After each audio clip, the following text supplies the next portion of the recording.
this is an exciting matchup, Shane. Both teams are deep. Both teams have multiple scores, but both teams are coming off a loss. St. Joe's went down to Homewood Field and took on nationally ranked Johns Hopkins and came up a goal short. And University of Pennsylvania goes up to Happy Valley, taking on their third-ranked opponent in a row to start the season, and dropped to the Nittany Lions 15-9. So both teams coming off a loss. Both teams want to win. Both teams are hungry in this crosstown rivalry, and I'm just excited to get going here tonight from Sweeney Field. I'm fired up as well, Brendan. As we take a look here at the starting lineups, not a lot going to change for the Hawks. Their best defenseman, Pat Clemens, going to have his hands full today with this Penn attack across the board, and even vice versa. For this Penn defense, led by number 41, Peter Blake, he's going to have his hands full with Matt Bomer and Levi Anderson down low for the Hawks also. As we see the goalies touching, goalies definitely been a topic of conversation for St. Joseph's. They're going with their guy from last year, the NEC MVP, Robbie Seeley, number 39, is going to be between the pipes. And for the Quakers, they're rolling with their guy, Emmett Caro, 55% on the year. Brendan, this is what we've been waiting for all day. Opening faceoff's about to happen here. Should be a good one, and I'm very excited for it. As it looks like we have Cole and we have Costanza going at it. And Cole's going to take the first one here, and that's great news for the Hawks, as last week we saw over the weekend Zach Cole went under 50%. You don't hear that too often, Brendan. As we see this St. Joseph's offense for the first time. Plenty of goal scorers. Number 62, Carter Page, that's a name you're going to want to keep an eye out for, as he lit up the Blue Jays last week, scored a variety of goals. And up top here's Colin Reich wearing number 52. Yeah, same first midfield we've seen all year out of the Hawks in Brown, Reich, and actually Stephen Dwyer getting in there for the first run of the day. Here's Tucker Brown, the big lefty shooter. And Brown's first one's going to be gobbled up there by Carroll, as Penn looks to clear here. As we see the Quakers now on offense. Their attack's very well known also. Dylan Gergar, the main name, number 40. He's got it right now. Going to be hearing his name a lot, him and Levi Virch. That's going to be my matchup to look out for here. As here comes number 19, James Shipley. Swings it over. Goal! Quakers strike first. That's number 12, Cam Rubin, gets us started here. 1-0 Penn early. Yeah, Cam Rubin just got time and room, able to set his feet, go low to high, and beat Seeley to the opposite corner, as we're going to take a look here. Penn just initiating from up top, right off, kind of catches St. Joe's subbing. Moves it right over, and when you're able to set your feet, Cam Rubin, leading scorer, that's his 9th goal of the season for the Quakers. It's going to be a tough time to get anything, any save-wise when a guy's staring you down from 8 yards. And if you're a Penn Quaker fan, that's something that you want to see. Is they're going with their second-string face-off man. Ethan Costanza taking the first couple draws here, as Chris Arceri is going to be out for tonight, which we learned prior. Face-offs, Brendan, obviously they're an important part of the game. And, last week we were able to see St. Joe's really play the most defense that they have in a while. And this Penn offense, if you give them enough chances, they are going to make you pay. Yeah, it's a high-powered offense, bit of a slow start to them, only averaging 10 goals a game so far this season. But it's just a matter of time before Penn gets going and gets into a rhythm. So Robert Shane feeds the crease. That's 2-0, and that's too easy for Cam Rubin, as he gets his second goal of the game in under 2 minutes. And Penn got off the bus down from University City, and they look ready to go, Brendan. Ready to go right off the bat, just dodge down the alley, looking through the defense, and just sees Rubin on the inside. An easy catch and finish. No slide, and it looks like Clemens just gets lost off ball there, loses his man, and Rubin's able to sneak one in. Uncharacteristic from the first team All-NECer, Patrick Clemens. See your man, see the ball, Brendan. 2 things you always got to be doing as a defenseman. As Cole's going to get tied up here, and he's going to win his second of the first quarter. Takes a nice slash there from Gergar, and they're going to be offsides here. I think, they're going to get them with the offsides call, I believe, Shane, not the slash call there. As you see, Dylan Gregar actually heading back down into the Quakers defense. I mean, when you're offsides, might as well go be an extra slider. But free possession here for the Hawks, 60 seconds on the shot clock. Get this second line out here. Work the shot clock, see if you can take advantage of the free possession. And I think St. Joe's, a lot of their offense has been predicated out of the midfield so far this year. Here's Mac McLaughlin. Rock your shot. That one's going to go wide, and we'll see this Hawks man-up unit here for the first time and get to see Penn's man-down unit as well. Yeah, St. Joe's so far 5 for 12 this year on man-up opportunities, just around 41%. And Penn has been doing a pretty solid job, holding their team, holding opponents to 2 for 6 so far on the season when they've been man down. So, a battle of two units here. And what I'd like to see out of St. Joe's man-up unit here is a great shot versus the first shot, Shane. You don't need to fall for the first shot. What is a good shot? Talking to Coach Restivo, one of the offensive assistants here at St. Joe's, he really made the emphasis all week on wanting to capitalize on man up, wanting to run their sets to the best of their ability. They had plenty of chances last week down at Homewood and just weren't able to capitalize. So very curious to see how this one plays out as the Hawks let it fly early, and that one's going to be an easy save there for Carroll, as that's his second save, and the Quakers are coming back in transition. There's a big hit. Yeah, and Shane, I don't know if that's Colin Campbell's shot from the outside there. Turnover picked up here as Anderson looks to hold, and we'll be hearing his name a lot tonight, Levi Anderson, the talented Canadian left-handed, big physical dodger, can shoot and score in many different facets of the game. So watch out for number 8. He's good for a highlight goal here from time to time. But again, that man up is not what St. Joseph wants when you're shooting from 15 against Carroll, who's having a great year so far. Here's Stevie Dwyer, the big man, and he's going to blow it by Carroll. Stevie Dwyer gets all 6'5" of that one behind it. Hawks are on the board. Stephen Dwyer getting the call up to the first line tonight for the first time this year. Using that big physical frame, we know that is something that Coach Meehan has really challenged him to use. And he just rolls, draws his hands back, and fires a lefty laser up top that beats Carroll high. Brendan, I'm not sure, if you were looking at some stuff here, but we're going to have a lot of goals scored tonight. I got a feeling for it. You know what I mean? Yeah, both, St. Joe's high-powered offense and Penn, only that 10 goals a game, but they're always dangerous, Shane. And they're looking to have a breakout game here today. That was a big-time ground ball picked up there by Tyler Keel. As we see the Penn offense here again. A couple questions for this St. Joe's defense that, starting to see early on. If things aren't going their way at the X, how does this defense bounce back? Can they play a full 60 minutes? I know Coach Taylor Ray is really looking for them to play a complete game and not have those lulls that we've seen earlier in the year.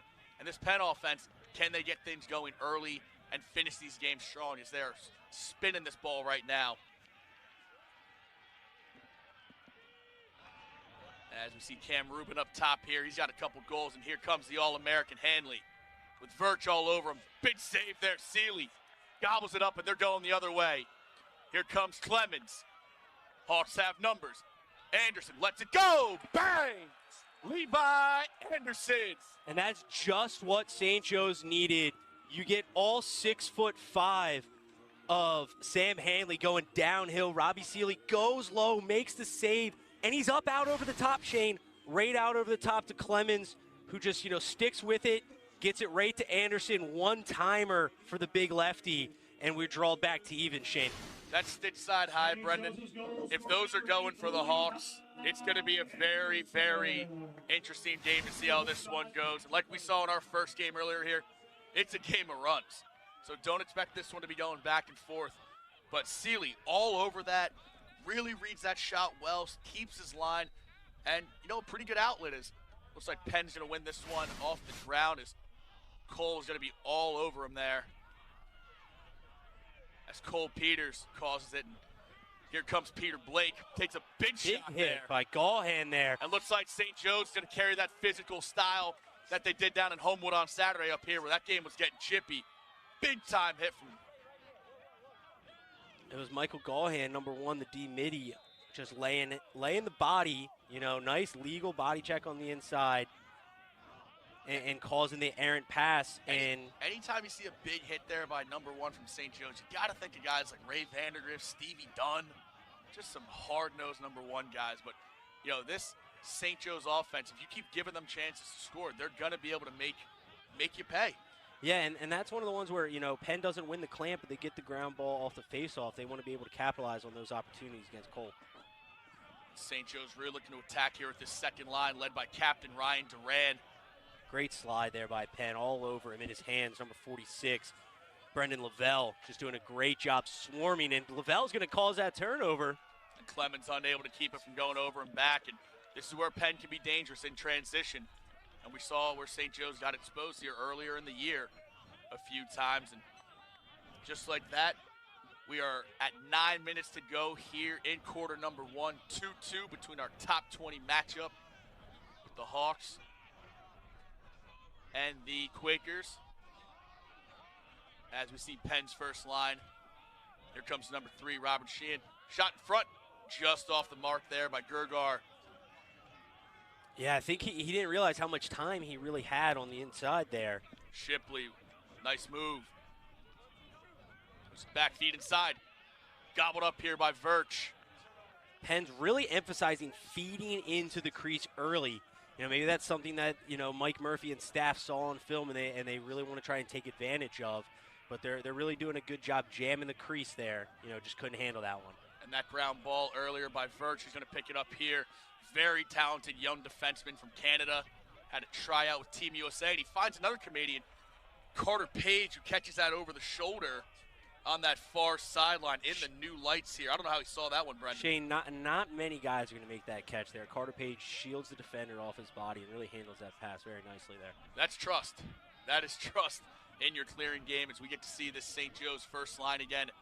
I'm expecting a big game out of Colin Wright here. I think he's their best dodger on the team. They're going to put a short stick on him. That's Shipley, who plays both ways, maybe tire him out a little bit.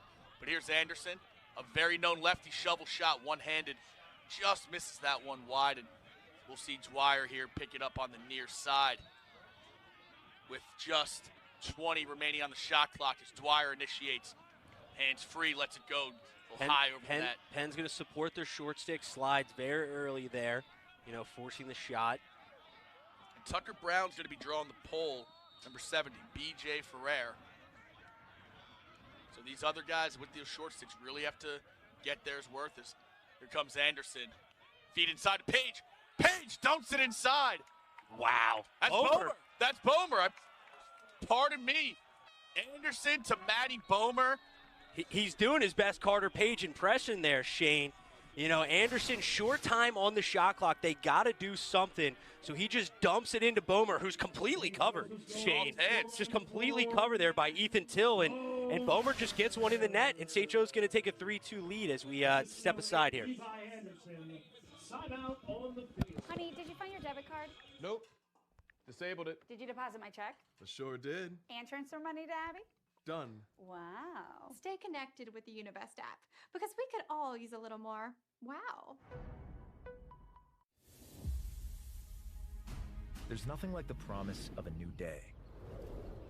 St. Joseph's University now offers more life-changing opportunities than ever. More programs, labs, and innovation.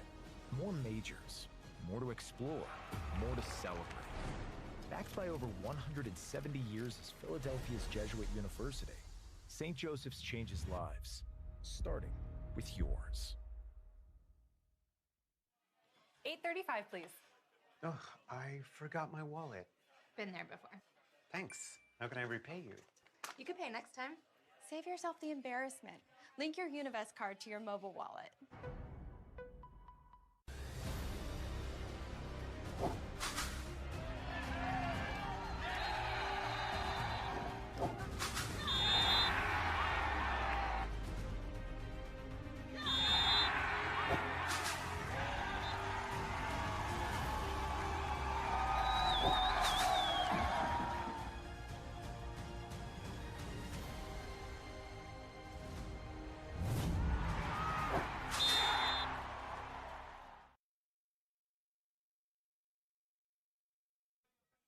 And welcome back here to our second game of this doubleheader in the Philly 4 Lacrosse Classic. St. Joseph's just took the quick lead on a feed from Anderson to Matt Bomer. And Brendan, so far this game has lived up to the expectations and the hype, as it's been a great 7.5 minutes thus far. Yeah, feverish pace, 5 goals in 7.5 minutes. That's what we knew we signed up for. As we head back to the X here, and Cole's going to violate on going early there. We'll see if Penn can answer on the lone St. Joe's possession. There's 54, Piper Bond scoops it up, and he's going to get that over now to number 2 for the Penn Quakers. That's Luke DiGiacomo. Feed far side. Rolls Gergar, hands free, made some pay.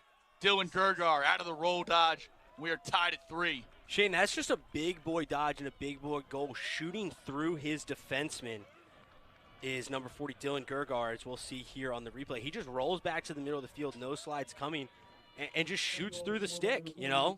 You don't need to get a big step. You just need to be able to finish through contact. And he puts that one to a tough spot for Right Steele there. to make that save. Offside hip bounce. Not a lot of guys can make that shot or save that shot. So sometimes you got to tip your cap. And we go back to the X here, and that's going to be a violation now. So Penn trades violations here as they look to push. And here's Zach Manti. And this St. Joe's offense, not afraid to push in transition. They're going to be offsides. It's Verch. Got caught. Yeah, those are the ones that are killer, Shane. You know, unforced turnovers, you know, just offsides. But here, buddy pass. Manti jumps him. They're going to call a loose ball push. I don't know about that one, Shane. That's a little ticky-tacky here, as this is big boy Division I men's lacrosse. So I don't know. Piper Bond screaming for the restart. He wants to get going. Win the whistle. Rate of play, rate of play. As this Penn offense looks to attack now. And you got to think in a game like this, we're going to be seeing a lot of just 1v1s and, you know, best on best. Put their big-time players in. His Hanley dishes over to Shipley. Hands free. Gergar, make it 2. Dylan Gergar smokes that bottom corner for his back-to-back goal here. Penn shooting well early, Shane. That's great placement by Gergar, just off hip. Looks like St. Joe's maybe in a little bit of a zone here as we see this offense, as Gergar just fills the space and just shoots off hip, off of Seeley's left shin. You know, not much a goaltender can do. Just really, that's a clinic on shooting, Shane, from number 40. Yeah, they're really stretching this St. Joe's zone out a ton there. They're making their backside have to fill in a ton and really rotate from the top. So, you know, if St. Joe's, again, isn't getting saves early, there's a big hit there. Gallahan laying the hit early. And here comes the double here by the Hawks as Carter Page goes over the head and unable it. And here's Gergar, who's got the hot hand right now. Brendan, we said this game was going to have the stars come out under the lights. 2 teams, big-time Philly rivals. And right now, we are going to be in for a barn burner here this evening. As it looks like we actually see Penn's second line get some time here and give those starters a little bit of a break. Got to imagine the attack's going to be doing a lot of the work here. I'd be looking out for number 40 if I was wearing white tonight. As there's going to be a bad pass scooped up on cue by 48. Casey Mulligan's going to save that one for Penn. And it does look like St. Joe's has dropped into a zone, and got to know where number 40 is. He's going for his 3rd in a row. And Gergar has the green light to go. Shane, anywhere on the field, he's pulling the trigger. 26 on the shot clock, just approaching that 5-minute mark. Let's see if they can get this St. Joe's defense wheeling and dealing now, as that one's going to be almost tipped out of bounds. Down the alley, trying to ward off Chilson. Under 10 on the shot clock. Here's Gergar coming out of that roll, and they swarm him. And that one's going to be launched up near the box, and that's going to be a shot clock violation. As Penn with a shot throws it right at Chilson. Clemens going to pick this one up, as here comes Chilson trying to run through a whole pack of Quakers. And Verch comes over. He's a threat to score. And you know Coach Ray does not want to call a timeout in this situation, but he's going to be harassed there. He's going to have to. Bond, and Coach Ray will burn his first timeout. We're going to stick with you here. Yeah, Shane, as an attackman, when a long pole comes over and he's being harassed over in that corner, you need to make it a conscious effort to get into your man, create separation, and go demand the ball from that long pole there. No one on the St. Joe's offense did that, and they kind of left Virch out there on an island. He's got great stick work, and he did, fine for himself, but Coach Ray makes the right decision and takes the timeout. And a game like this, every possession is going to be very important nonetheless. So, hey, you get your first out there, you call up that play that you want to run the set that you think you can do.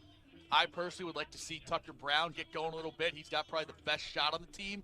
But again, gaining some confidence for this offense, getting them really gluing and meshing well. And if you're Penn on the other side, maybe do you throw a wrinkle here? Do you drop into a little bit of a zone maybe? Yeah, I don't, that's always something that's always a possibility for them to do and try and throw St. Joe's off their rhythm. But Penn always strikes me as a very physical, very long, as we already saw. Defense on average, be a shootout. Now, also good to know, Emmett Carroll, he's been giving up at least, or he's been averaging 14 saves a game, where this is going to be a big-time matchup. So it's going to be fun down on this end of the field here. As Anderson's going to start with it behind the net, guarded by Brendan Lavelle, where this is going to be a big-time matchup between these two. As Anderson looks to get top side, turns the corner just wide off that near pipe, and we'll see Page pick it up off the end line,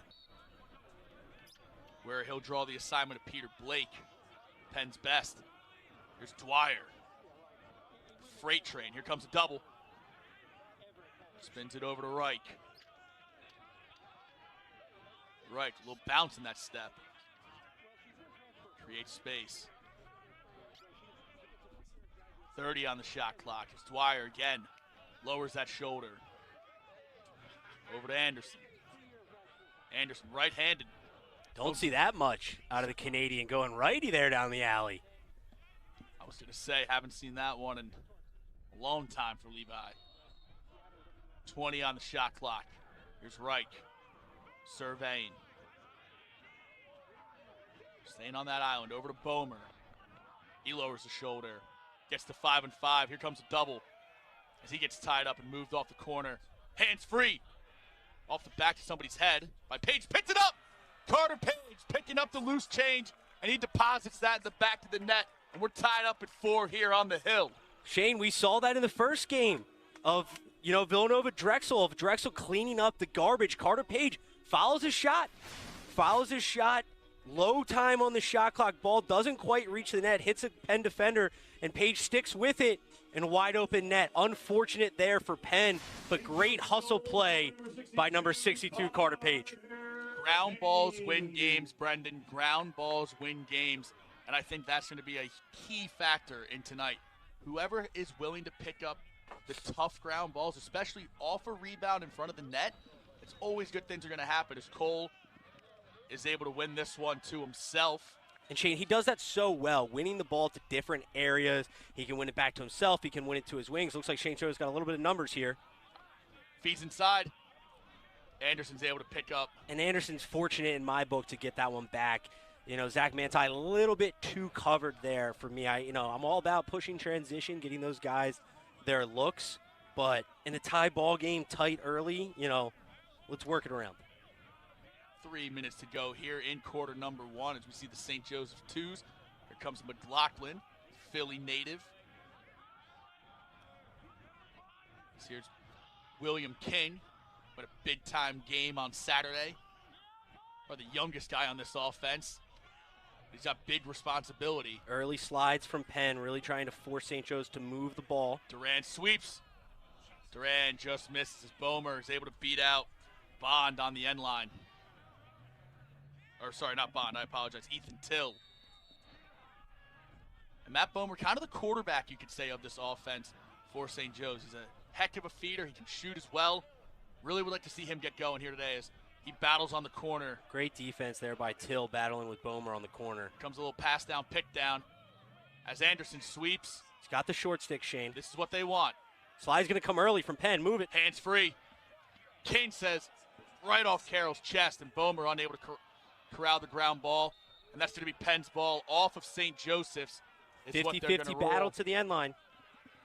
2 minutes to go here in the first on that one, and now it looks like Penn will clear, as St. Joe's has been good on the ride all year long. As they clear with ease here, and Penn is attacking quick. That's Shipley. He's got wheels, that's for sure. Here's over to Gergar. He's got 2 this quarter. As him and Virch are looking to battle. Penn's going to sub out, get the different guys on. And they're starting to connect here as we have some booth difficulties. So Brendan's mic's going to be out for a little bit. Not a bad thing for those at home. So I'll be guiding us through. As Penn really looking to attack. Playing fast. Not afraid to take chances here. Coming up on a minute to go, and here's Shipley. Rolls out of it. Big time slide there by Clemens. As Virch is behind. Early slide. Hands free. Here's Hanley. Just high, and that thing is humming out of Sam Hanley's stick, that's for sure. Shane, he gets everything behind that shot. Portland, Oregon native. Almost the new hotbed in college, in college lacrosse. Feet inside, and that's a hat trick for Gergar. And that's going to give Penn the 5-4 lead here with 50 seconds remaining in the first quarter. Shane, much of the same again. Penn doing a great job of finding cutters and finding guys off ball. As we see Robert Sheehan dodge in here to the backside and hit Gergar, who's just taking a simple back cut. You got to think St. Joe's defense respects the outside shooting ability of the Quakers, where they're extended a little bit more than you would think, and that leaves up the open the middle for anything to go on in there, where you're not used to that. Is we go back to the Ets, and Cole's able to win this one to himself again. And Anderson's looking to attack. Quaker faithful didn't like that one. Keener the pull. Pull on pull there. As St. Joe's really starting to test the limits on throwing to, their defensive personnel in the middle of the field. As we are now under 20 here. St. Joe's probably going to hold for one, and they're going to go to the goal with Dwyer up top. So he's going to use the pick from Reich. Dwyer lowers the shoulder. Going to get it stripped in the middle of the field, and here come the Quakers quick. Gergar, he's got the first quarter hat trick. Feeds it inside, picked up, Burnham misses. Heavy chop there. Seeley's able to chase it out of the net. And that'll wrap us up here for quarter number 1 on Hawk Hill. Penn 5, St. Joseph's 4, and we will be back after this. Honey, did you find your debit card? Nope. Disabled it. Did you deposit my check? I sure did. And transfer money to Abby? Done. Wow. Stay connected with the Univest app, because we could all use a little more wow. There's nothing like the promise of a new day. St. Joseph's University now offers more life-changing opportunities than ever. More programs, labs, and innovation. More majors. More to explore. More to celebrate. Backed by over 170 years as Philadelphia's Jesuit University, St. Joseph's changes lives, starting with yours. 8:35, please. Oh, I forgot my wallet. Been there before. Thanks.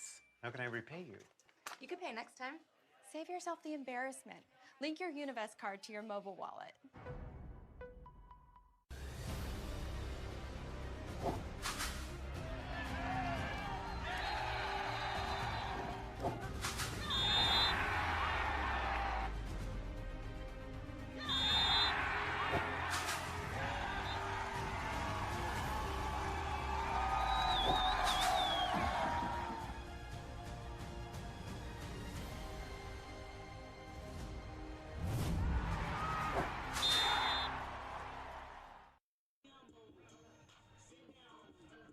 And welcome back, ladies and gentlemen, as we got quarter number 2 on tap here at the Philly 4 Lacrosse Classic between the Hawks and the Quakers in a top 20 matchup. And Brendan, we definitely saw a lot of offense in that first quarter here between these two teams, as Penn's already halfway to their season average of goals, and St. Joe's is a quarter of the way there as well. Yeah, Shane, feverish pace early for both of these teams. But that's not to say both defenses aren't playing well. These just are two high-powered offenses that, can get going at any moment. And that's going to be Penn's second violation here. So now you got to think with Cole and how he's able to affect the game, things could get ugly because every time it's going to be a man-up situation for a violation. And we see the St. Joe's offense now and seeing what they're going to be able to do as Bomer's going to wheel it up top. A little back and forth so far. If you're just tuning in, Penn jumped out to the quick 2-0 lead, then 3 goals by the Hawks, and the next 3 have been for the Quakers. And another one for the Hawks, another one for the Quakers. There's Tucker Brown. Over to Dwyer. He's going to set the pick for Bomer. Turn feet inside. Page around the world. Saved by Great Carroll. save. Carroll stays home, stays true to his principle, and just gets a nice body save there. That's one he needs to get that confidence going. As there's going to be the lob pass. Body here. pass, uh-oh. Tucker Brown looking for a headshot, and him and Bond are going to have some words. Throughout 2 big-time players. They're going to be matched up all evening. Yeah, they got the Midi Tucker Brown stuck on defense to see if they use that in the sub game. With the new shot clock era, the sub game isn't quite what it used to be, Shane, but it still can be vital and can still lead to opportunities. And up top, here comes Robert Sheen. He's a threat to score at all times, as all these Quakers are. Gotta wonder if St. Joe's going to be able to read the scout and take out number 40 Gergar so far. So here comes Hanley. Got the Full head short of stick steam. on him, Shane. Hanley, 26. Gotta know where he is at all times. Early slide by St. Joseph's. And Penn looks to attack opposite. As it looks like they don't even care about the matchups. They just want pull on Gergar at all times. Through ball, Hanley. Here it comes. And that's high heat for the All-American, Sam Hanley. Dropping it from 15 over Sealy. 6'4", Quakers. Through ball from the backside through the defense. And when Sam Hanley can step down, as you see, Gergar steps away as the slide comes, moves the ball perfectly through the defense, and Hanley's just going to be able to crow hop, step into his strong right hand. And there's not many goalies in the country that are going to come up with that save, Shane. Couldn't have said it better myself. If 26 has time room, it might as well be a bullseye each time staring down Sealy. Now, could be interesting here. You got to think Penn with that 2 violations, they might be a little bit cautious now as we have a nice 3-on-3 scrum in the middle. And this one's going to be picked up by nobody so far. Scooped up there by Cole. Here comes Cole. Over to Bomer. Bomer right through the wickets. Matty Bomer. 5-hole on Carroll. 6-5. Hawks. And Shane, that's what Zach Cole can do so well. The days of the Fogo, the face-off, get-off, Shane, they're over. Every face-off guy now in the country needs to be able to handle the ball. Because as you see this, ball squirts loose. The face-off man, Zach Cole, right there, runs through the check, head up, finds Bomer. Bomer, boom, 5-hole. One-goal game. Too. Carroll was ready to drop. But again, Cole, I know you said face-off, get-off. He's able to go off, too. He's got a couple goals on the year. He really boosted them up in that Towson game. He's a threat to shoot in transition. And this is where St. Joe's wants to make it type of a game, is in transition. Here comes Costanza. And he's going to throw it away. Picked up here by Keener. Unable to handle it. And he moves it up there to Clemens. And here come the Hawks the other way. Don't have numbers, but they still want to attack. It's Clemens. He's met in the middle of the field and finds Anderson. Old reliable on that far side as the St. Joseph's faithful are making their presence known in the stands in this chilly March Wednesday night here. Penn definitely showed out in their crowd as Sweeney Field is packed here. Yeah, both of these teams recruit heavily from the Philadelphia area. A lot of local support for both of these programs. A great day for the Philadelphia lacrosse community here on Sweeney Field, and we'll see that continuing. Here comes Ken. He uses the pick. No call. St. Joe's sideline itching for maybe a slash to the head. Too hard to tell from here. And St. Joe's sideline is deep, Shane. 60-some guys on this roster. I mean, that roster's crazy. Like, they got so many dudes on the far side. As here's Bomer with the rocker. Swings it up top now. Here's King. 20 on 20. Early slide. Kane dumps in. Just misses. That one's going to be off Penn's stick. Unable to corral it on the first time pickup, and a nice flip there by the Penn defenseman, Ethan Till. He's having a good game so far. As here comes Shipley, the workhorse for the Quakers. He's met by Clemens early as Bond surveys. And Penn's going to get their subs out here. And Brendan, so far, kind of seen a lot from both these teams. We've seen the transition game. We've seen the 6-on-6. Got to think if anything changes here in this quarter. As Penn moving it viciously down the alley. Hanley doesn't pull it. There's another cutter. Unable to connect, and here come the Hawks if they're able to pick it up. As Manti, and that's going to be over and back. Picked up.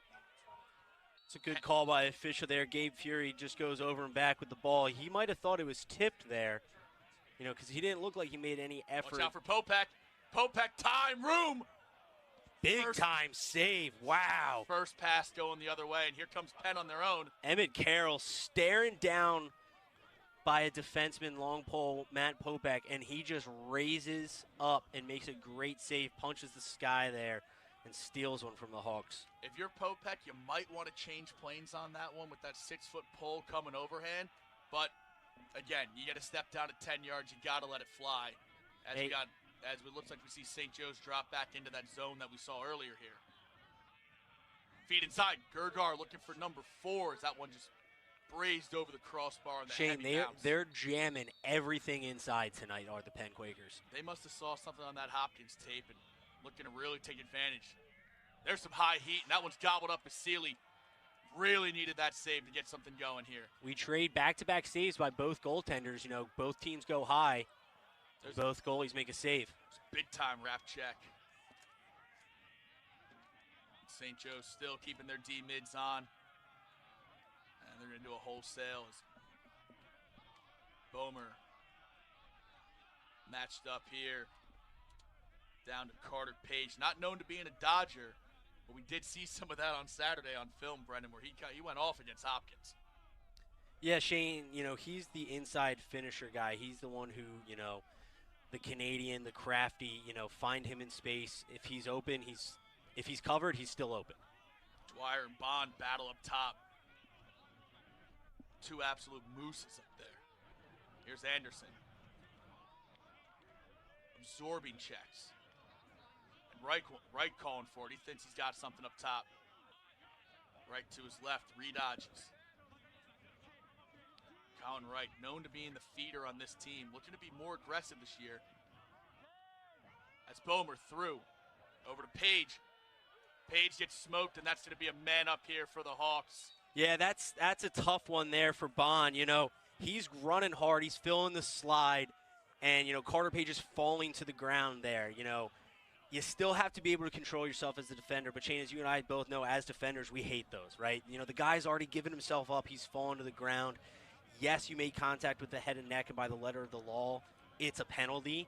But those are the ones as a defender you just really get 100%, Brendan. And because you know, I mean, here's this. We're looking back at Sealy's save on number 9, Gabe Fury, as he steps in from distance, and Sealy just goes up top and makes the save. But second man-up opportunity for St. Joe's tonight, 0 for 1 so far. And that'll be a minute penalty there on Piper Bond. He's a big-time defensive midfielder here for Penn, as St. Joseph starting with 2 behind. No one inside the crease, really going to make the Quakers rotate. But here comes Carter Page. Feed inside, and there's a goal for the young pup for the Hawks. And that one is more of Colin Campbell's style. We saw on the last man-up opportunity where Campbell tried to step in from distance. This time, Colin Campbell cutting to the inside. Bomer finds the freshman streaking inside and just be able to bury this one. And look, you see Page, he goes in there, but you got Campbell already cutting it, and Carter Page demands that respect. He broke the St. Joe's goal record last year for goals in a season. You almost forget about number 5 there inside as well. It's a really good play call by Coach Meehan and staff to get one on the board in the man-up zone. And again, we are tied here at 6. with 8:07 remaining here in the first half, and going to have a tough face-off win. That's a big-time ground ball by Andrew Chilson, and he's going to throw it to no man's land and scooped up here from the Hawks as they find Bomer. And St. Joe's going to roll out the twos here with McLaughlin, Duran, and King, who have had a lot of success dodging here today. I really like seeing that. And looks like we're going to have a quick stoppage in play here. I think we're thinking a shot clock here, Shane. Just some technical difficulties. Down on the field went out for us. But, Shane, like you said, back and forth, 6-6 right now with 7:40 to go in the first half. I'd be very surprised if we saw either team pull ahead. Yes, there's runs. Could a team get up by 3 or 4? Of course. But do I think this is going to be a blowout by either team? I really expect a battle down to the wire. And just looking at the previous history, I mean, the last 2 games, 13-12. Last year goes to OT, the year before that. Again, down to the wire here. And anytime these two teams play, it's really who gets the ball last and who's able to make a play. I know last year at Penn Park, St. Joe's jumped out to that big lead. And, now tonight, I think it's just got to go back and forth until, that final whistle blows as McLaughlin tees it up for the Hawks. As he draws in and turns it over. Just really unfortunate there for the Hawks, but great defense. Penn coming down the other way, and they've got numbers in transition, They got a Shane. pole wide open in the middle. All their D-mids are a threat to score. Inside, here's Gergar's Burnham really slides and lets him know he's there with a vicious slap check to the wrist. And here comes Shipley, D'd up by Keener. If you're Keener, you don't want to chase stick here. You want to keep him in front. As here comes Clemens and Rubin matched up. Rubin's got a pair so far in the first half. He got us started with back-to-back goals. Yeah, we got Bomer and Bonds stuck on playing a little transition here. As Bomer does a great. Bond's going to pull the string. Bond's trying to hit him with the okey doke, trying to come back and get the little. Page is stuck too. Page makes a run for it. The Quakers have numbers. And that's Hanley coming down with Hanley, a full head of steam. And he throws it over now as Penn looks to stay more set. They're going to, and St. Joe's going to go man down briefly. In transition feed, and Quakers make him pay. Robert Shane in transition as Penn. Penn does a great job working the transition game, A little late from St. Joe's getting out on that, getting their offensive guys back in for their D-middies. And as you can see, Robert Shane just comes cutting down. Wait, boom. He's just going to be wide open. And that's going to give Penn the early 7-6 lead as we head into break now, and we'll be back with you shortly after this.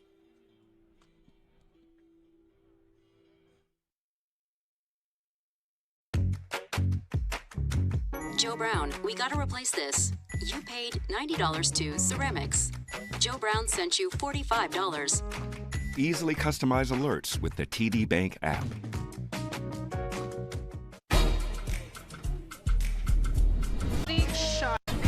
Engine. Yeah. And we're back after the quick TV timeout for you here as Penn just scored in transition. A little bit of unsettled Lacrosse, and we go back to the X as they have the early lead here, 7-6 over the Hawks in this highly anticipated matchup as Zach Cole picks up another ground ball. He's going to give possession over to the Hawks as they've been able to answer every Popek time. wants another. Popek face dodge, able to get it over to trusty Carter Page for the Hawks as we are approaching the 6-minute mark to go here in the first half. Back and forth lacrosse. A lot of highlight goals, a lot of heads-up plays as well. And Brendan, the thing I'm looking for here is, when is Tucker Brown going to show up today, and is Matt Bomer going to start to take over this game for the Hawks? As Wright dodges over to Dwyer, lowers his shoulder, early slide here. They're coming early to Dwyer every time, Shane. So he takes a couple swats there. Here's Anderson on the corner. Feed inside, jams it over to Bomer, and Dwyer's able to keep it alive with 25 on the shot clock. And Dwyer looking to get heavy pressure here as the St. Joe's offense looks out of rhythm. No one seems to be able to beat their man and just score a goal. No, credit to Penn. Big, Anderson lanky dumps it defender. in. It's Carroll, big-time shoulder. And that's going to be a high hit. Looks like Carter Page is down. He's going to be getting up, and that ball's going to be awarded to Penn on that far sideline. Yeah, Shane, that's a missed call there. You know, a little high hit, and a little high and a little late by the Penn defense, up high to Carter Page. But And here comes that St. Joe's 10-man. They've been able to do this all year, and that net is empty. And they bomb it down there over to Gergar, open net. Here's Ruben, blocked there by Clemens, the all-conference defenseman. Soaking one for the boys.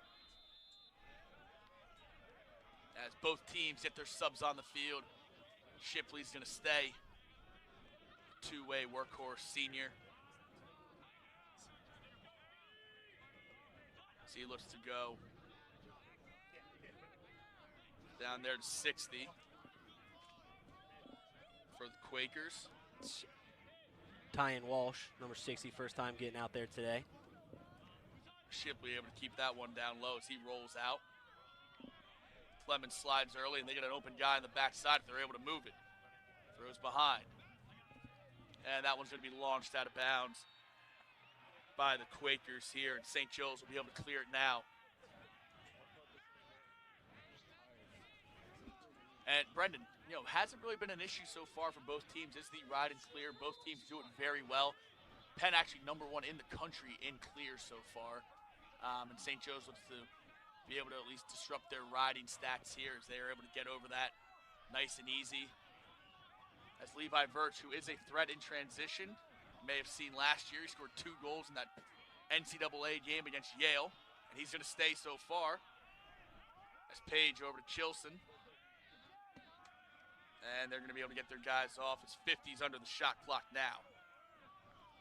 Brendan, what would you like to see out of the St. Joe's offense now here moving as we approach the 3-minute mark here shortly in this second quarter? Shane, Penn sliding early. You know, they have very strong, very physical defense personnel. And when they slide, I want to see St. Joe's bang the ball up top and rotate one more to a backside dodge. Try to catch Penn in that rotation and see if they can make more than one slide and see if you can get them spinning and then feed the ball inside. A little too stagnant on one half of the field for me. Right, you really want to see the St. Joe's attack start to make an impact on this game here. It's been a lot of dodging out of the midfield as this one's going to be saved by the Hawks up top. They got short time here. Hands free. Anderson draws a flag, and they're going to get bailed out there.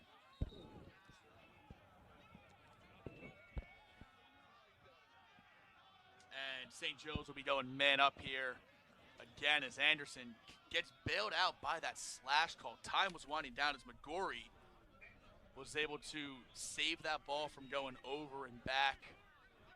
So big time possession here for the Hawks. As we got 2:47 remaining, we're going to see their man up again. Yeah, Shane, so far St. Joe's 1 for 2 on the man up. Third opportunity of the night. You know, we saw Campbell cutting on that last goal, fed by Bomer to the inside. So, you know, when a team has success on one man up play, do they have a wrinkle off of that, right? Do you try and get Penn looking at that cut and be like, all right, this is how we got beat last time.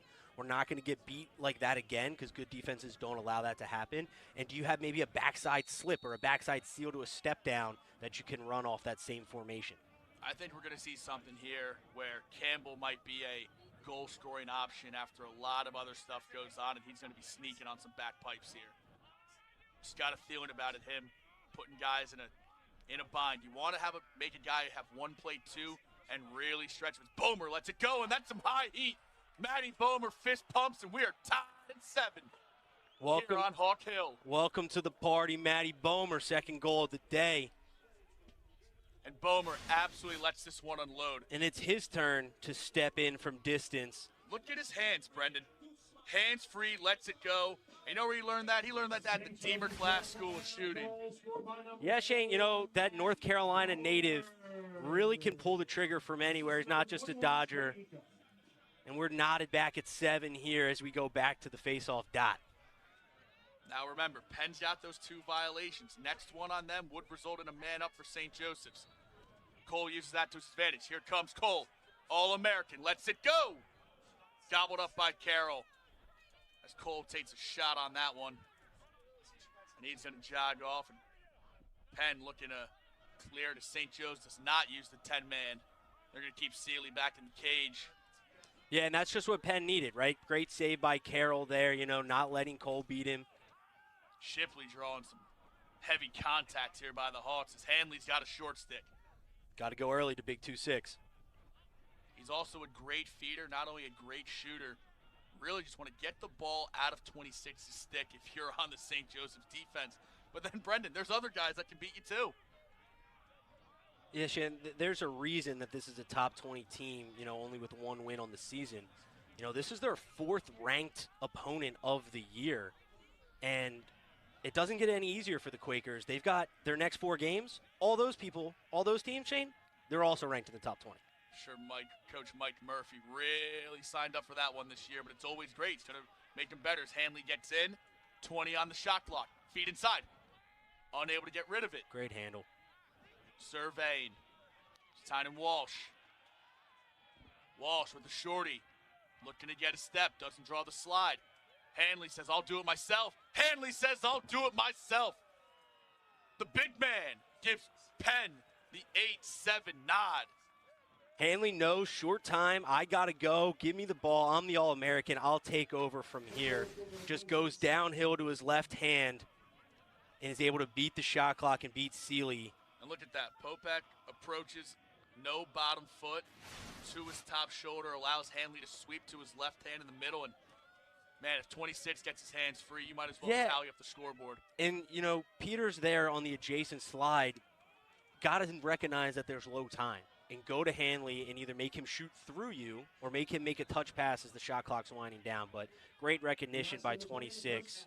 100%, Brendan. And we get back here as Cole and Costanza get tied up at the X. Looks like an old school face-off from back in the day as Cole is able to punch it forward.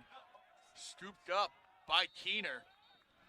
And Coach Ray's going to burn that second timeout. Really going to value this next possession. We're going to stay with you here. And Brendan, now looking at it, right, St. Joseph scored in man up. They've scored with the shot clock kind of winding down. They got bailed out. Is this next possession the most important one for them? Shane, the next possession always is the most important possession. It even is amplified when there's 40 seconds left in the half, which has been a fantastic back-and-forth battle by both of these teams. If I know anything about St. Joseph's offense, I would not be surprised if they hold the ball here for the last shot, right? We saw it in the Penn-Drexel game, the Villanova-Drexel game before this. Villanova went early when there was 40 seconds left. They scored, but then they gave Drexel an opportunity to come back down and also have another look. I would not anticipate St. Joe's allowing Penn to see the ball at all for the rest of this half. They're going to try and milk this down and make sure that they're on the flip side. Early to St. Joe's, early to slide, and trying to make them beat them with passing, not just being, dodge and re-dodge players. So, I wouldn't be surprised in this last 40 seconds if Penn's early to slide and really forcing St. Joe's to beat them with stick work. And we show you Hanley bring just the absolute high heat over Sealy's stitch side high, and that's going to bring us back here with looking at the clock. Just 40.8 seconds remaining here in half number 1 in a very entertaining back-and-forth game so far. Looks like Bomer's going to do the old grab a fresh ball off the sideline. I'm sure it's nice and grippy. Can't be using a greaser out there in a game like this, Brendan. Come on. Here comes Bomer. Him and Ethan Till are going to be matched up behind the net. They've got to know each other over the years. Bomer starting as a freshman. Till being a lockdown defenseman for the Quakers past few years. And just like you called it here, looks like St. Joe's going to hold for 1, and they're going to go at around 16. I'd imagine Carter Page might get a shot here. Bomer feeds it over. Behind the net, here's Reich. Gets a step, turns the corner. Colin Wright puts it on the outside. It's a mom goal. Deep launch. Carroll, this is live. And knocked down by Joey Birdham in front of the net. And that'll do it for a very, very intense first half here on Hawk Hill with the Penn Quakers 8.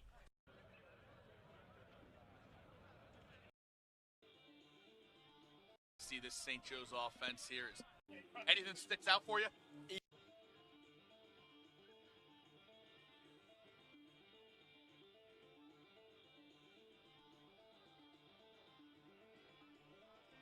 And ladies and gentlemen, welcome back here. Wednesday night lacrosse on the hill, top 20 matchup.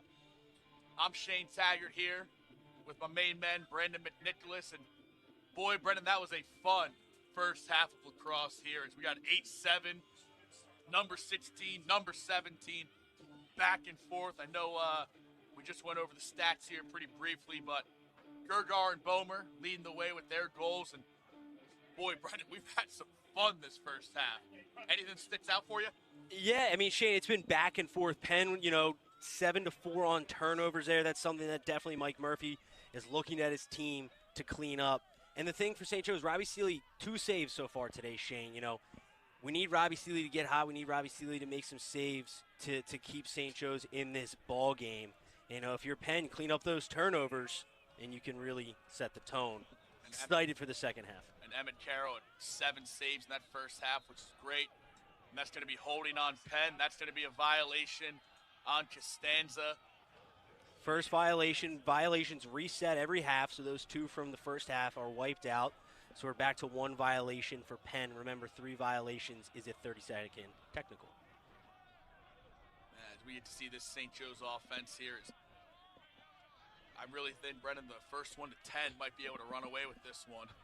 But I think we might be seeing 16-15. Yeah, no, Shane, I'm anticipating some high-scoring affair here in the second half. Here's Bomer. He's got a hat trick here today. Penn continuing to slide early. Tucker Brown's itching for a shot. I can feel it out of 6'3". Heavy contact. Feet inside. Page shovel shot. Nothing there. Looks like it's not going to reset the shot clock here. That's going to be coming up on 30. Yeah, I thought Carroll might have gotten a piece of that. The officials don't agree with me. Right, the speedster puts on the Jets as he's going to be heavily covered by Lavelle. Up top to Brown. He draws the pole. That's one of Penn's best. B.J. Ferrer, he double poled right now. Spins it back to Dwyer. Dwyer, the Moose. He throws back. St. Joe's looking for that ball movement. Anderson rocks in. Nothing there. And Penn takes the early advantage here. As here come the Quakers. Moving right to left on your screen. And that was a great double team by B.J. Ferrer to come over and cause that errant shot. Penn looking to attack early in transition. And they're going to settle things up here as they got Dwyer trapped on defense. And Tucker Brown as well, trapped down there on that pole. And Brown will make his way out with the pole, but Penn has no problem playing 4-on-4 right now. No, but Penn's been doing this a lot, right, Shane? They got a goal off it earlier. They've really been utilizing the sub game, even with that limited 60-second shot clock. And here's Hanley up top, as well as Sheen. Hanley's got a shorty, so hold on to your seats here. So crafty up top. He's going to use his body, draws the early slide, and now they got St. Joe's rotating. It's here Shipley on the corner. D'd up, and Peters now draws the assignment on Rubin. Rubin's got 2 so far. He's looking for that third. That just wide. Yeah, Cam Rubin had the first 2 early. He's been silent since. Don't poke the bear. He's ready to explode here. And here's Sheen. Turns the corner. Just misses. He takes a big old shot down there. We got 5 on the shot clock, Shane. Will they dump to the corner, or are they going to force one? I think they're going to force one. Nah, they're going to dump and chase. Seeley picks it. And St. Joe's maybe looking to get a quick restart as Burnham's going to be the outlet here for Seeley. And they play catch as Seeley unable to make the one-handed catch now and well out of the cage. Up the sideline to King. Billy King. Always scary clearing up the box side there, Shane. But King, fortunate no one coming out of the box to clean his clock. Really seeing some growth out of him, too. One of the youngsters on this offense, like we mentioned earlier in the broadcast. And speaking of youngsters, there's 32 on the far side of your field. Jack McGorry. Here's Anderson. Feels he's been ever for here. Page, unable to get a shot off here as Penn swarms him on the crease. And Levi Anderson. they're inlet. just sending multiple guys anytime Carter Page gets the ball inside. Great defense from Penn. Penn's got numbers. Here's Shipley. Bangs it over to Rubin. Yeah, you got to think Penn is not. They probably said when they were getting on the bus today, we're not letting Carter Page catch and shoot on us today. Yeah, He's that was blanketed evident. all game. Here comes Penn in transition. Here's Hanley. He's matched up with Keener, and Keener gives him a nice whack on the wrist. Keener really getting in there, and he's going to force the turnover. Keener's going to furt. As Hanley. Shane, as great as Handley is, that's lazy, offense right there. A flat-footed pass with a pole in your hands. I understand you're 6'3", 230 pounds, but you got to step away. The fundamentals matter to everyone, Shane. I'm not pumping his tires. He might be 6'5".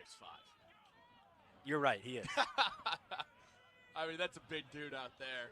But the fact of the matter stays away. You got to step away, 100%. clear your hands before you make a pass for any of those youngins out there, even when you're the All-American. Here comes Reich, absorbing the contact. I'd like to see him get a little bit more aggressive. Dwyer throws down to Brown. He can let it go from anywhere.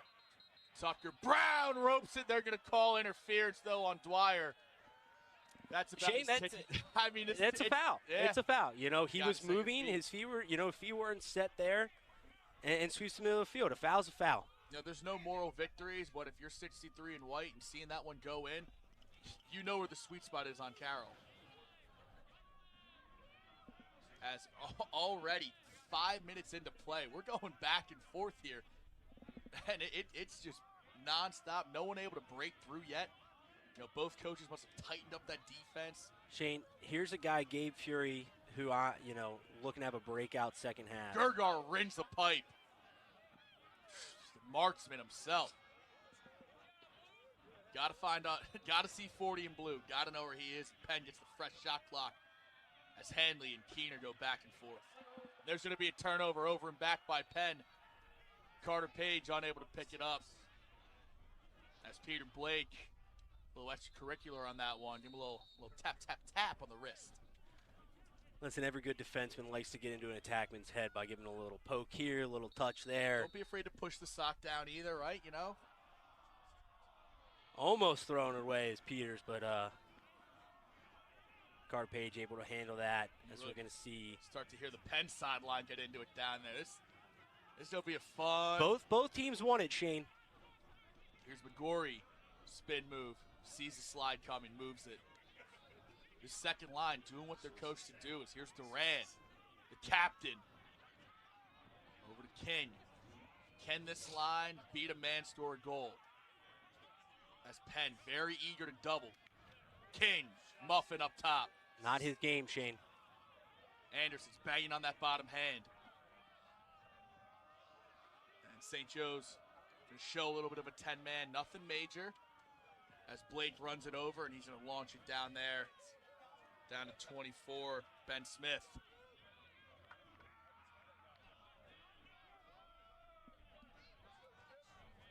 And Penn's going to look like they're going to give their first line a little bit of a breather here.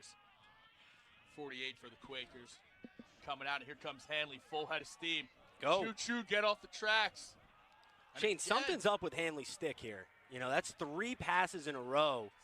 Joey Burnham just gets mugged in front of the net. Hands free. Shipley.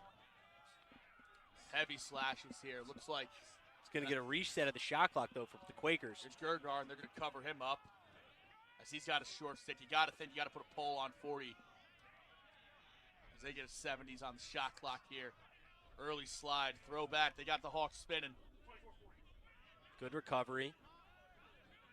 Watch those backside sneaks. Those attackmen have got their stick up at all times. Popek getting physical on the corner. Gergar off the pipe, near side. Does that get to the pipe or that get Clemens in the back, Shane? One of the I'm thinking it's Clemens because the shot clock didn't reset. Yeah, Clemens, he's walking with that, I just got shot kind of look, like brush it off. It doesn't hurt, but it definitely does hurt. Rub some dirt on it. Yeah. And here we go, up top. Hanley, a little pep in the step. Always a threat. Shipley.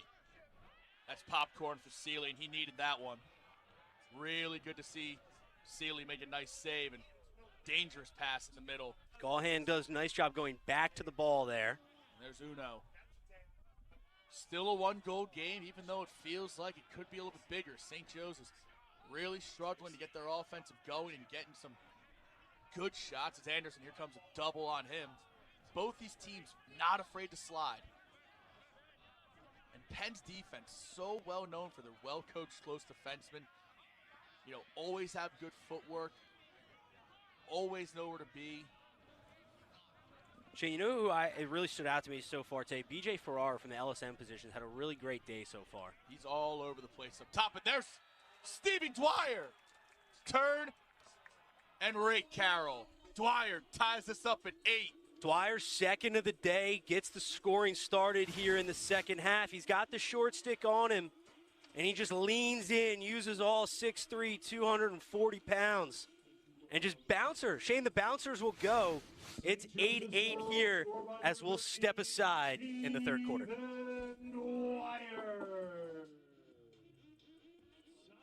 Honey, did you find your debit card? Nope. Disabled it. Did you deposit my check? I sure did. And transfer money to Abby? Done. Wow. Stay connected with the Univest app because we could all use a little more wow.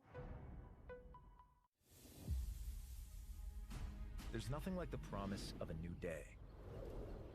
St. Joseph's University now offers more life-changing opportunities than ever. More programs, labs, and innovation. More majors, more to explore, more to celebrate. Backed by over 170 years as Philadelphia's Jesuit University, St. Joseph's changes lives, starting with yours. 8:35, please. Oh, I forgot my wallet. Been there before. Thanks. How can I repay you? You could pay next time. Save yourself the embarrassment. Link your Univest card to your mobile wallet.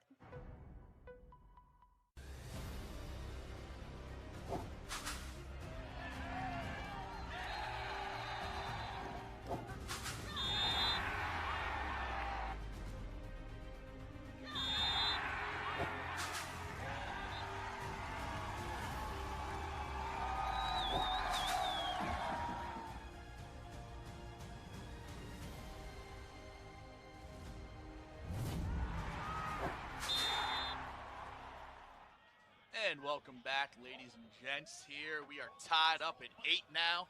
6:27 on the clock as Stephen Dwyer just got us tied here on a big-time bounce shot from a big-time player. And I'll finish the cliche in a big-time game. 8-8, this game has lived up to the hype so far as we head back to the face-off. And Cole, the All-American, does what an All-American does and wins the face-off at a key moment. Throws it over to Keener. Keener's going to get picked up immediately, and Cole's going to stay.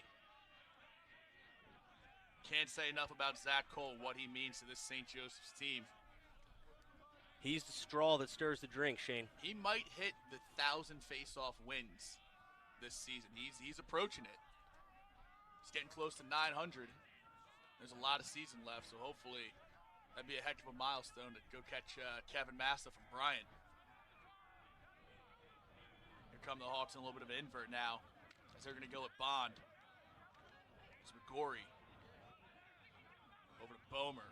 Got his man hung behind here, Shane. Can we see some off-ball movement from the Hawks? Get someone open. He's got Tilhun. Bomer turns the corner. Unable to get that one to trickle in, and Carroll's able to scoop it up now. Carroll with the body save stays and hugs this pipe. As pipe for Bond, able to transition that over to 51, Matt Palazzi. Tied game here, 5 minutes to go, quarter number 3. Only one goal scored here in the second half. Defense is getting locked in. Goalies are playing well. Let's see if Penn can answer the bell now. Shane, I cannot express what a crowd we have here tonight on Hawk Hill. Turnover. Scooped up there by the Hawks. And going to be taken away there. Scooped up. Here comes Keener. He's going to overshoot it to Bomer. And Bomer's going to let that one trickle out of bounds. They're going to say it's tipped by the Hawks, and Penn will regain possession. And like we said earlier, Brendan, really got to value these possessions here, especially in the second half of a tie ball game. Yeah, those all-or-nothing passes. It's like is it worth it? It's the wait, no, yes, no. But as Penn gets back to work here, send out their main unit. 26, you know, he might be the best player on the field on both teams. He's looking to make a big impact here as that one goes just wide for the Quakers there on that alley dodge. 4 there, that's Hugh Mullen. As Penn looks to set up a little two-man game behind. Really want to attack these St. Joseph shorts, and that's the matchup that they want here. That's Ben Smith. Knockdown pass by Clemens. That's an all-conference move, and he steals it. Clemens able to keep it in there and almost. Oh, what a handle. Big-time save. 24 on the shot clock.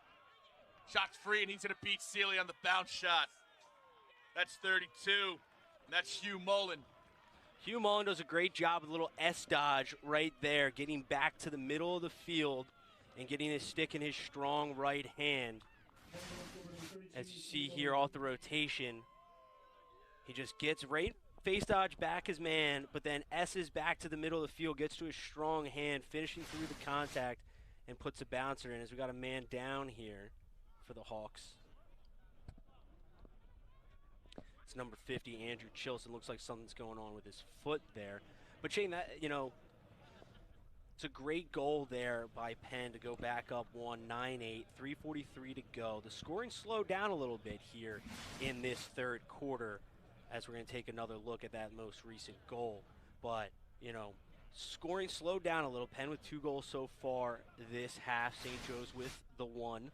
And I was just saying, it looked like Chilson twisted an ankle there after the goal with one of his own teammates. I'm not a doctor nor am I a medical professional, but that's what it looks like in my opinion. yeah, which when you look at the season so far, Penn fourth here. Stay connected with the Univest app because More majors lives. before.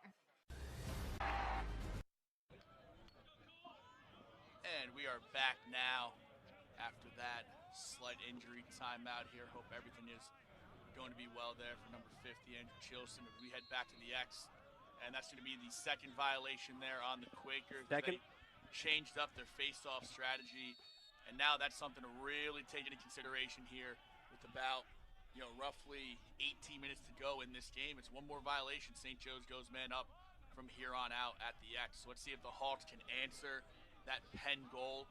And like we said earlier throughout the broadcast, it's been a 1-goal game between these teams numerous times as Reich down the alley draws an early slide with a little re-dodge. Spins it back over to Brown, who finally gets a short stick. Big-time lefty, just misses off the mark. He's sniffing that short stick, and he's ready to go, Shane. Right, and they're going to quickly adjust as they're going to junk it up top here. Throwback for Reich. Got him hung. He's the best dodger on this team. And they're going to put a shorty on him. Penn very early to go. As you see them hedge here, non-stop for you young players out there. Penn is always ready to go. As Tucker Brown is just running for help. He's going to lower his shoulder. He ain't shooting that righty. 20 on the shot clock. Over to Bomer, inside Anderson. He catches What a and feed. scores. Levi Anderson, we are tied at 9. What a feed by Matt Bomer. Look at this one, Shane, as we're going to go back to the tape here. Your 2 best players on offense making the best play of the game so far for the Hawks, Brendan. Yeah, Shane, that, you know, Levi just slips inside off the roll. If you watch Levi on the inside here, boom, and Bomer just hits him in stride, Shane, right to the stick. Easy finish, nothing Carroll could do there. All Anderson needs to is see the back of Lavelle's helmet, and he cuts right off of it. We're back to the dot here. Those 2. 9-9, 2:36. Here comes Cole. Wins it, flips it. St. Joe's, another possession. As Penn looks to pack it in here, be able to make their subs and whatnot. Is Bomer on the last dish behind? And Shane, I don't think we can stress enough how that those 2 violations now in the third quarter are going to play into Penn's head the rest of the way facing off. Oh, big time. You know, you give this offense plenty of chances, man up. Throwback Page. Oh, Carter Page just took a shot again. Carter Page has definitely been getting slid to early and often today. Anderson goes swimming. Bring your towel, just Anderson's making this place electric right now. Anderson back to back. Shane, 10-9. you can't short stick number 8. You can't do it. He swim dodges right back to the middle of the field and just goes right over Carroll's head. As you watch, he's calling for it, Shane. Right off the end line, he know he has the shorty swim dodge. See ya. And right where Mama keeps the cookies. Shane, if you notice on that finish, though, he ducks the head and then still finishes high, throwing Carroll off. Again, St. Joe's, a quick little burst here. 2-0 run. And again, Cole starts to cook as he secures another face-off for St. Joseph's. As they're released, and now this is why you practice all those tough GBs. Anderson with a nice chop, and he's able to corral it for the Hawks. Shane, Here comes Anderson back-to-back. This is the first St. Joe's lead since the 7:23 mark in the first quarter when it was 3-2 Hawks. And listen, these two teams, they know each other well. It's never going to be a blowout here on Sweeney Field between these two teams. Not in recent years, Shane. Not in recent years, but we live in the moment. That's why we call it the present. Here comes Dwyer. Page. Whoop! Whoop! Save Carroll! Wow. Oh, my goodness. Oh, my. Emmett Carroll, that is ridiculous. Highlight reel save. Are you kidding me? Emmett Carroll. Oh, my goodness gracious. I don't know how he did it. I don't know how he did that. That was bananas. And big time hit, no call. And Mr. Official is going to say it's a hold. And he's going to award Penn on that one. I don't like that. I'm still shocked over that goal, or that no goal saved by Emmett Carroll. Carter Page left the entire Penn defense's jockstraps on the ground, but not Emmett's. Emmett Carroll steps up, makes the big-time save, biggest save of the day so far. And, we might be looking back on that play. It's 2-2 in the pipes. Keeps it a one-goal game. Stone cold. Under 30 here to go in the third. And looks like St. Joe's is changing a little bit of a zone here. And we've said it enough, but wherever Gergar is, wherever Hanley is, you got to have a stick on those two. And it's free. There's Rubin. Rubin blows it by Sealy. We're tied at 10. 10 seconds to go, third quarter. Cam Rubin had some words for the St. Joe sidelines there as well. And the flag is going to stand. I believe it's going to be a slash, so he is going to stand on the play there. And Rubin has all day to let that one go. That three-quarter release underhand. Great shot. Great shot. Time, room. He's going to finish, and he's going to let the Hawks know it. We're going to go back. We're going to show you that Carroll save. And look at this. Page, whoop, blows by his defenseman. Two fakes, and credit to Carroll for keeping his stick as he's falling. Keeps it up and gives him a fighting chance to save it, but my goodness. And then again. And here's going to be the penalty, the slash high and late. Look at the release. It's almost underhand, but it's sidearm, but it's underhand, but it's sidearm. You don't even know where it's coming from. So St. Joe's is going to face off man down here. So Penn's got an extra man. Cole wins the clamp, pops it to himself. And that's going to be the third violation. So now that man up from Penn goes away. So now we're going to be 5-5 here, Shane. The key with this, though, is Penn is going to be man up for a minute. St. Joe's 30 seconds. Mike Murphy is not liking this halfway out on the field. He needs to be careful. But so the thing, because that was a dead ball foul, St. Joe's is going to keep possession. So Penn has a full minute. It'll be 5 on 5, 5 on 5 for 30 seconds. And then the final 30 seconds, Penn will be back to a man advantage because that slash was a 1-minute penalty. Correct. So I do want to say St. Joe's might just hold it. I would. Yeah, they're going to hold it here, as they should. As, like we expected, just how we started, we are tied between the number 16 Penn, number 17 St. Joe's. heading into the fourth quarter. As we discussed. Upper. Bouncing network. Start doing. And hopefully you didn't go anywhere in that short break. We got quarter number 4. We are back here. Top 20 matchup, 10-10, heading into the fourth quarter. Now, it got a little tricky. So, Brendan, would you mind breaking down the penalties right now as how this is going to work out? Yeah, so with that face-off violation, we are at 5-on-5 for the next 24 seconds. And then when that penalty is expired, Penn will have the remainder of that 30 seconds as 6-on-5 Penn. But we're going to have to reface off here to start the fourth quarter. But it's going to be an even face-off. So it's going to be a two-man, just one guy, two guys on the wing, and the face-off man. Got 2 poles out there. Always a nice battle to see on that far side. And again, Cole, one-on-one ground ball against another pole. Looks like this is going to tie some time up here. Keener was able to get possession, unable to retain it.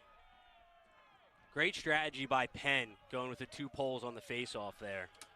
Absolutely, and overall, Penn's going to be able to run this 5-on-5 out.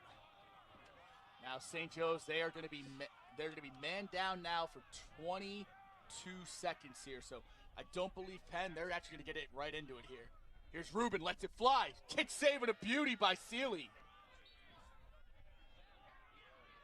Kick save and a beauty. Robbie Seeley. Love seeing that here to start the fourth quarter.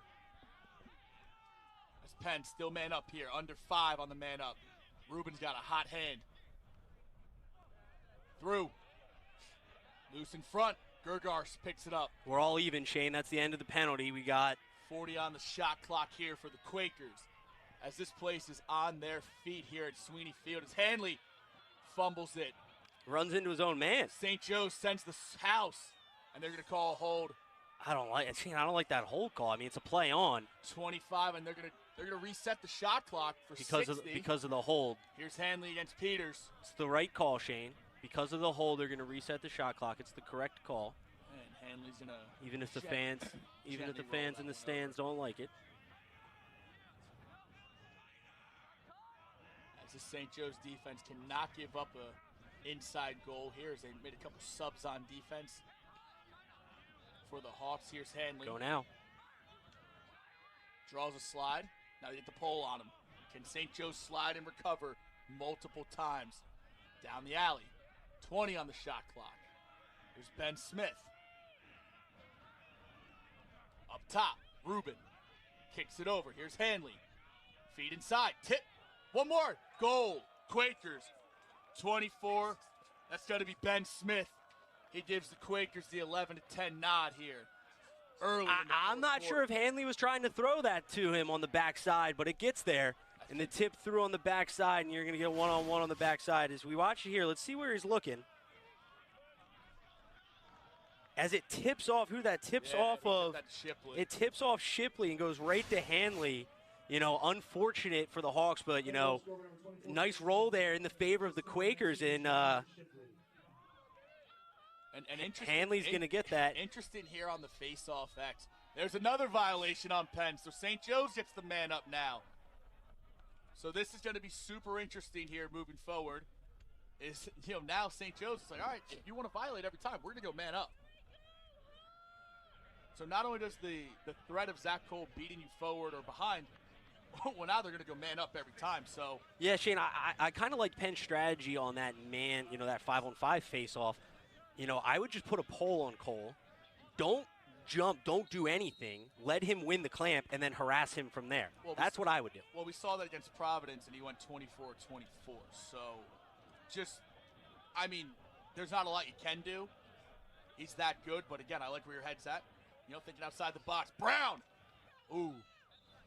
TB looking for goal number 1 for him today. Usually he's shooting high, but he puts it low there. That's Bomer. On that corner. And we're going to have official stopping the clock. I'm not sure what he's doing. It is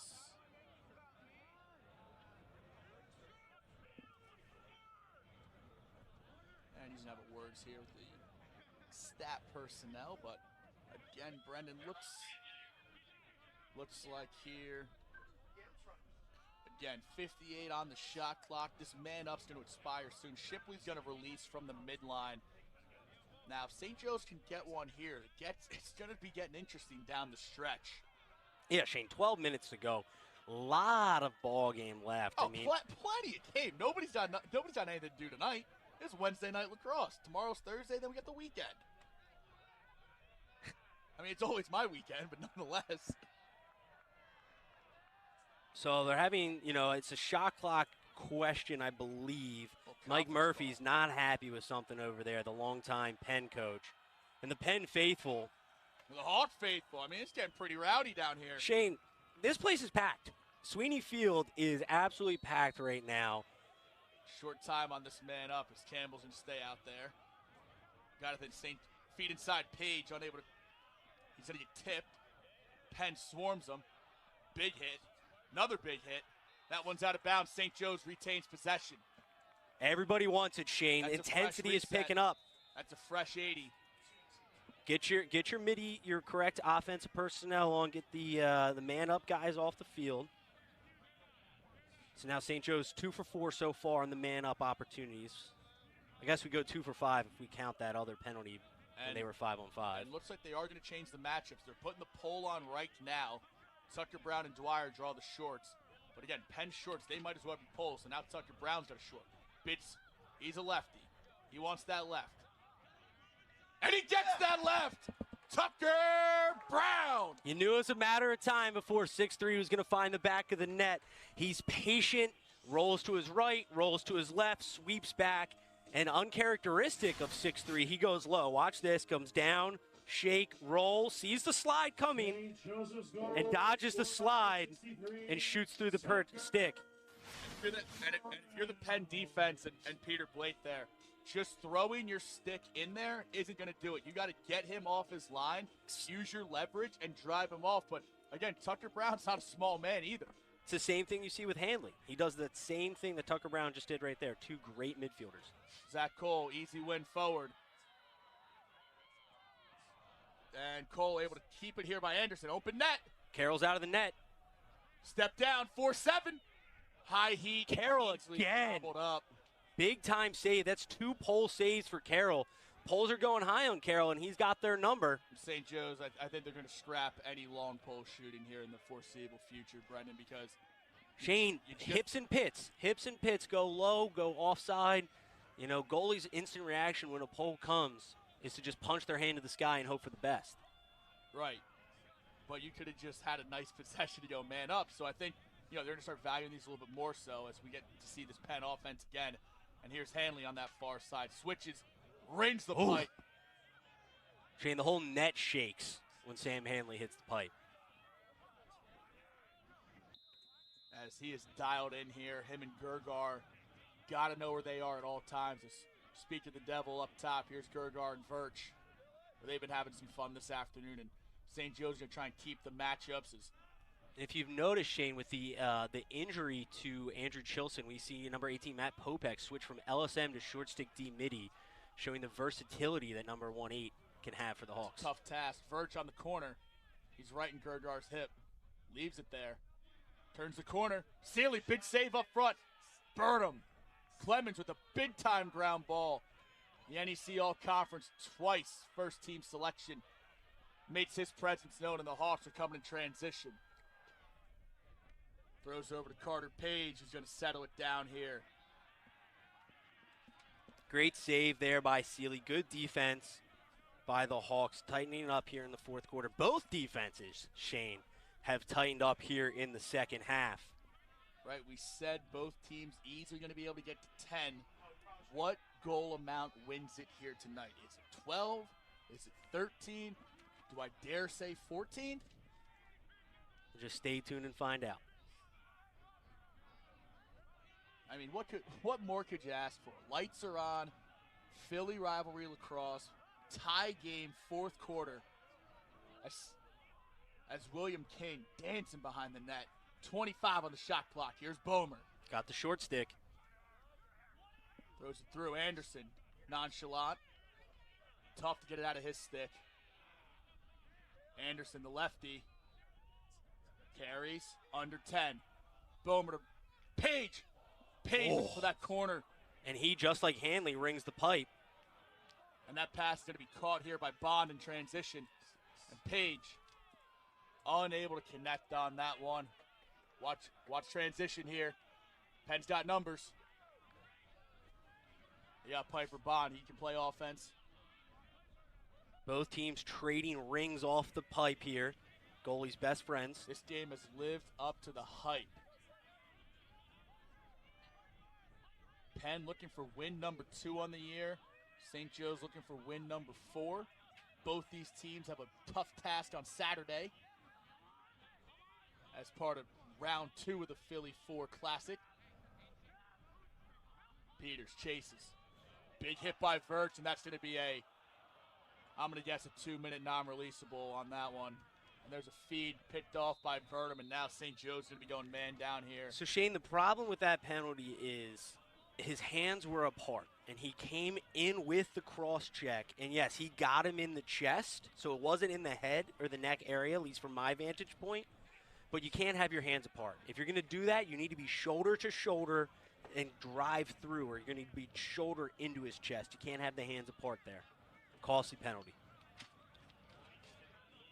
And again, if you're this St. Joseph's man down, this is going to be the biggest possession thus far of the season for your defense. Can you get a stop? And this Penn Quakers offense, especially this man up, you got shooters everywhere. Who gets the honor of taking that shot here?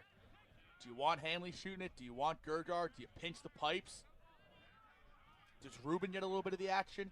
It's almost like the Golden State Warriors. These guys can shoot all over the place. Hanley's so two-handed.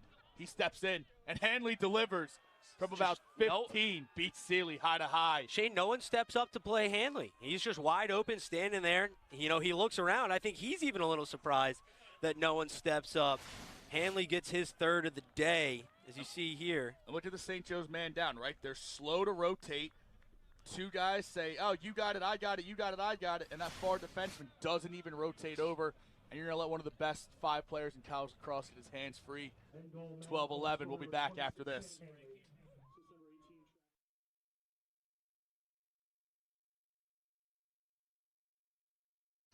When you stay at a Verbo, you always get the whole home. Not part of it, but the whole upstairs, the whole downstairs, the whole fridge, and the whole secret nap room. Because is it really a vacation home if you have to share the house with the host?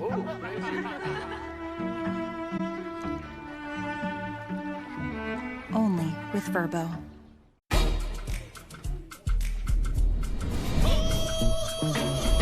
Oh man, that's cool. I'm really liking what you're doing with the overall shape. She's a little shy right now. She understands she's being painted. Opening shot. I can't. Is an active We are back here, ladies and gents. Do not go anywhere as we got a 12-11 ball game here at Sweeney Field in West Philadelphia as Penn just answered on the man up, and Zach Cole was able to win the face-off here and give the Hawks a chance now as he is heavily pressured by Brendan Lavelle, who has moved up to the face-off wingings. You know, Coach Mike Murphy really wants to make an answer here, Brendan. Yeah, listening to me on the call here and putting the poll on Zach Cole and, you know, just harassing him after that face-off win, but it shows you his skill to be able to do it. So St. Joe's getting their first midfield line back out there, down 1, 7:30 to go, a lot of game here. Tucker Brown gets tripped up, but able to put it to a good spot as Stephen Dwyer. I don't think he realizes how much time he had, and he's able to get tackled and throws it out of bounds looking for Page. And that's a costly turnover here for the Hawks. It's either been tied or a 1-goal game almost the last 15 minutes. And if Penn's able to go up 2 here, this could start to get a little funky as we are under 7 minutes to go. Yeah, those are the costly turnovers that keep coaches up at night, Shane. Couldn't agree more as Penn makes their substitutions now with Shipley, Sheen, and Henley, of course, jogging out there. You know, you may see St. Joe stick to this man-to-man. It's been pretty solid thus far as Hanley feeds inside, and that one's going to be a pass, and that one's going out of bounds. And again, Penn gives Shane, it right you got to back. scratch your head at the decision. You're up one. Steely going deep, and he? he's going to throw it right to Shipley on the pitch 6. And Gergar misses the net. Sealy out of the cage. You know Coach Ray doesn't want to burn that timeout here. Sealy's getting help. He takes a big shot down in that corner. That's an odd no call. Here comes Popek. The lone pole now playing short stick. Strange decision, though, by both ends. Guys need to settle down here.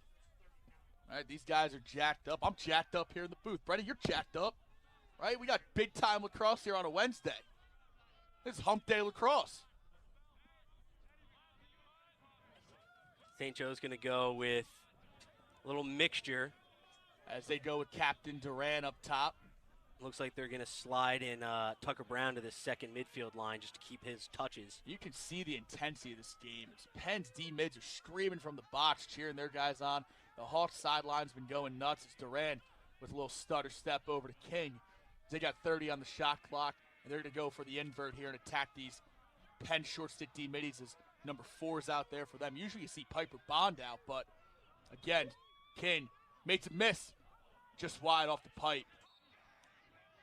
Like to see King take one or two more steps before he lets that one go. Increase his angle, increase his shooting space. 17 on the clock. For the shot clock is Anderson. He used the pick. Blows through the check. Feed inside. Carter Page just misses the doorstep feed. Shane, I don't think I've ever seen Carter Page miss the net on an inside feed. You're telling me, brother. 8 seconds to go off the end line. King inside. He gets tackled. Nothing. They're going to call him in the crease. Push. Wow. Going to stay here. Hawks are going to get bailed out. Maybe a makeup call for the no-hit on Sealy down there. People are saying it. I'm just reporting it. Here comes Bomer. If you're a Quaker faithful, you are shaking your head at that one. As the Hawks get another fresh 60 as we are under 5 to play here. This feels like an NCAA tournament game, Brennan. Shane, the stakes are high, both looking for high-quality Duran. wins. Oh, just outside. Got a little excited there. I apologize if I just blew out your TV speakers. And Penn is screaming for a timeout here. And we are going to be staying with you here for this one as we are under 5, 4:45 remaining, 12-11, number 16, number 17, and here's the one where Anderson dodging back, sweeping across. Blows up the pick. Has Carter Page wide open. Oh. But, hey, you keep going to it. You get another possession, a fresh 60 seconds. Mike Murphy gets the timeout. Wants to set his defense, let them have a breather as he's working this, clock, 4:45 to go here. And, Shane, to your point, the intensity, teams are looking to build their resume. If you're Penn, only one team can win the Ivy League tournament and have that automatic bid to the NCAA tournament. Penn, you're 1-2 on the season. You have a good win over Georgetown, but you have the loss to number 10 Duke and the loss to number 17 Penn State. If you can pick up a high-quality win over number 17 St. Joe's, that's going to bolster your out-of-conference resume, and vice versa for the Hawks on the other side. This new A-10 conference, most likely a one-conference, one-team bid to the NCAA tournament, but the more quad wins you can get against these top 20 teams, the rest of the resume of the conference you're going to raise. Absolutely, and especially, for this point in the season right now, every big win you can steal, especially if you're Penn on the road, really be able to steal a win here would be huge for them. Now, also looking at this, coming out of this timeout, if you're Penn, do you maybe drop into a zone? I don't think so. I think their man-to-man is good enough. But here's the real question. Do you start to double pull the St. Joe's midfield, short stick Carter Page at this point? He hasn't been a dodging threat. And guys like Tucker Brown, who clearly draws the pole every time, guys like Dwyer and Reich, they're going to continue they're going with King. I apologize. So here's Dwyer off the end line. As King gets the matchup he wants. He stutter steps. They slide early. Slide with a shorty. Back over to Dwyer. Dwyer lowers the shoulder. Gets to that corner. You're not moving him off there. Bomer's up top now. Use the pit from Tucker Brown. 30 on the shot clock as we approach. Spacing, Shane. Yeah, St. Joe seems to be a little... Anderson's got a short stick. Ready for an early slide from the Quakers. Roll dives, they come very quick. Feed inside, Bomer! Matty Bomer tucks it in the back corner. Sneaks it by Emmett Carroll, and we are tied at 12. Fourth of the day for Bomer. This time the feed from Anderson's gonna finish. As you see, he does a great job with the short stick on him. The slide comes early like it should, and Matt Bomer follows the slide, stick up, boom, buries it in the back of the net. And that's where it's tough if you're Penn. When you have so many short sticks behind the net, you're used to having a pole down there to fill on the backside, and you have 6 foot of pole to at least put on that guy. No. Piper Bond short stick D-Mitty. He can't get there in time, and St. Joe's takes advantage of that. And it looks like they're going to double pull. They're going to double pull the wings here. They're going to have Penn, that is going to have a LSM, long pole, take the face off against Cole. Cole wins it. Spoke too soon. Now he wins it. Shovel pass over to James Peters. James Peters got pressure on him, and he gets it over to Page. And St. Joe's. I like Penn's strategy, though. That if I'm Penn, that's a strategy I stick with the rest of this game.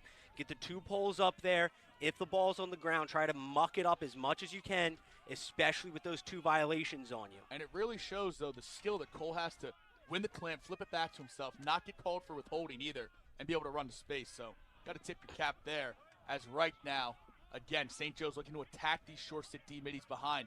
Put them in positions where they have to slide. As Dwyer lowers the shoulder. That's 260 coming at you. Here's Brown. He's got a pole on him now. Shake by Reich. Rocker dodge. On the island. He's always looking to feed as Dwyer tips it off his stick. And Penn gets bailed out here by some sloppy stick work by St. Joe's. We are now coming up on 3 minutes to play here on Hawk Hill. As St. Joe's getting aggressive in the 10-man. Great Penn feed. able to beat it with a tight sideline Who's pass. that? Is that 4-6, Shane? That Brendan Lavelle with a great feed from the defensive position. Brendan Lavelle having a heck of a game down low. To throw the ball all the way upfield to his attackman. Really well done to break that 10-man ride. Coming up on 50 on the shot clock here. As we approach 2:30 to go in crunch time. Curious to see what Penn does here. They've had a lot of success on offense here tonight with a variety of different plays. Who's taking the shot for the Quakers? St. Joe's slides quick, but do they want to rotate these matchups? I don't think so. They put Popek behind. Verch switches off. Someone looks down for Penn. I'm not sure what's going on here.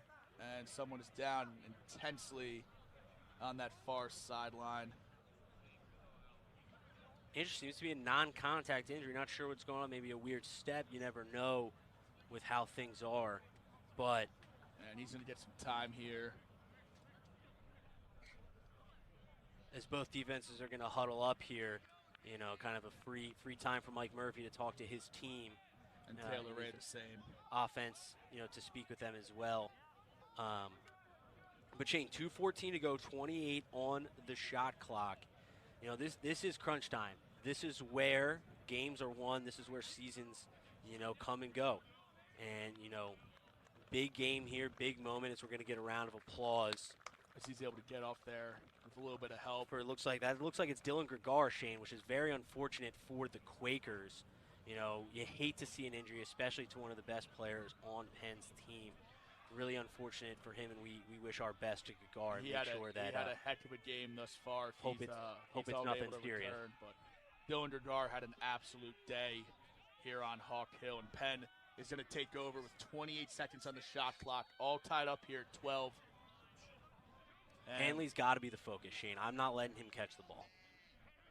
Now St. Joe's going to slide a little early here. They're going to show and go. And here, even though he's only needs to pull, you got to send help. They sent 3 guys to him as Hanley gets retreated out now. Short time on the clock, under 10 on the shot clock. Hanley loves his left. Big time check there. Here comes Hanley. Hands over. Looks like Penn. They're not going to get a shot off. Great stop. And that might be a delay of game as he launches it out of bounds. They're not going to call that. Not going to call it. Not going to call that in this type of game. Not in this moment, in this type of game. You don't want to see a game won or lost on those kind of penalties. Here we go, Brendan. We got 1:40 left. St. Joe's looks to clear. Here comes Clemens. St. Joe's looks to sub. Now, and Shane, I can't speak to enough of that step-up defense of Michael Gaughan right there, stepping up against the All-American 6'5", 230-pound midfielder and just checking him body for body. Uno with a body shot. But here we go, St. Joe's. 1:10 to go. Tie game, 45 on the shot clock. This is why you run those 300s. Billy King, high heat, gets gobbled up by Emmett. And we got a minute to go here as Penn comes back the other way. That's just not King's shot, Shane. I'd like to see him work that a little more. Moment maybe two, a little bit big, but now Penn, they can hold for one. What do you do here, Shane? If you're Penn, do you call a timeout? Do you go? Do you push the net? Do you wait for the last shot? I sub my guys off. I get the ball to Sam Hanley, and I trust that my All-American can make an All-American type play because I don't want St. Joe's getting a timeout, being able to change things up on their end. I think that's what Coach Murphy's going to do as we are under 30 seconds to play here. No timeout. He's going to trust his boys. He's going to let them run. He's going to let them go. You coach them up. You practice these situational plays. Shipley up top. He's going to pull it out here as he's guarded by Popek. Formerly a long pole, now he's a short stick. Here he goes. Shipley takes the middle. Over to Hanley. Comes off the screen. St. Joe sends the double. They might as well send the Army. Short time. Hanley launches it out of bounds. 2-1, and we are going to overtime here on the hill.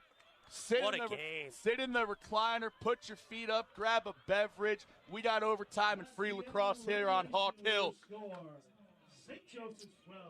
And we will be back after this. Honey, did you find your debit card? Nope. Wow. Now, more yours. All right, ladies and gentlemen, welcome back. Overtime lacrosse on a Wednesday night in Philadelphia. This place has been absolutely electric on Hawk Hill. If you're just tuning in, these two teams have been slugging it back and forth. Looks like a UFC fight out there. And my goodness gracious, Brendan, it's going to come down. Nets goal wins. Who would have thought? St. Joe's and Penn, 1-goal game, overtime. Back-to-back years that this game has gone to overtime. The top 20 matchup between 16 Penn and 17 St. Joe's has delivered here in the nightcap of the Philly 4 Classic on Hawk Hill. We'll go to the dot to see who will win possession to start this overtime. The All-American, Zach Cole. It's early. Unable to get that one. That one's going to be scooped up by Penn, able to corral it here. And they're going to get the possession. Now does Mike Murphy take the timeout? Or is he going to let his guys go? It's always the debate, Shane. When you win the first possession. Here comes Hanley. You know, he's got to be frustrated on those last two possessions. I would not be shocked if he gets another shot here with Gergar being out. Or Rubin maybe getting the ball here late in this game. But again, Sam Hanley is the best offensive player in the field. He's going to try Gaughan having himself a day here. Gaughan sitting on that right hand of Shipley as Burnham gets in the hands of Walsh. Got to go early to 26. 35 on the shot clock as Hanley dances up top. His head's always up, Shane. He's always facilitating. He's got multiple goals tonight. Hanley through ball. Over to Rubin. He's got a couple. Hanley's on the backside. Keener, rocker dodge. Save Sealy off the top of his cross. That'll be a reset here for the Quakers. Still no timeout by Coach Mike Murphy. And I like that, Shane. I like letting your guys go. What do you need to talk about? You've been playing lacrosse all year. Let them go. Let the boys play. Invert, step down. Hanley. Game winner. Sam Hanley does what he does. Penn, overtime, 13-12, third year in a row. Quakers win. We will see you guys Saturday at Franklin Field. I'm Shane Taggart here with my co-host Brendan McNicholas, and thank you for tuning in.